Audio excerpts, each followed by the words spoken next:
Now I'm talking about biopiracy. Certain organizations and multinational companies exploit patent biological resources of other nations without proper authorization from the concerned countries. This act is called biopiracy. Various institutions and companies of industrialized nations are collecting and exploiting the bioresource in several ways. Various patenting pirates like US, Japanese, and German companies are the principal patenting pirates.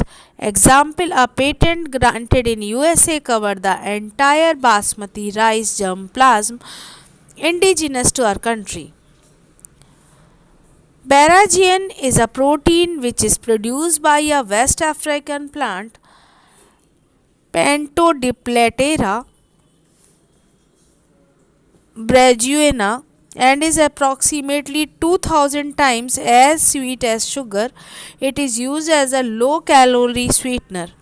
Efforts are being made to transfer Bragian gene to maize plant, which may be further used for extraction of Brazine on a large scale. It will create serious problem for the countries exporting larger quantities of sugar. Some nations are developing laws to prevent such unauthorized exploitation of their bioresources and traditional knowledge.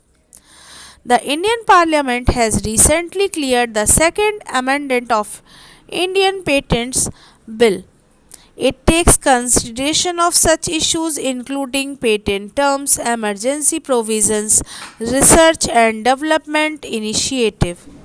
So biopiracy and bioprospecting in biotechnology is indeed a big business. The manipulation of living material to create new type of medicine and agriculture products is currently worth billion of rupees a year.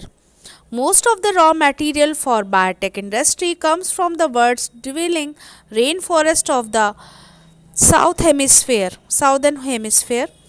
Many scientists believe that the cure for AIDS, cancer, and other degraded disease lie hidden beneath these verdant tropical canopies. The trick is to find the precious gene or cell line first and then patent the invention.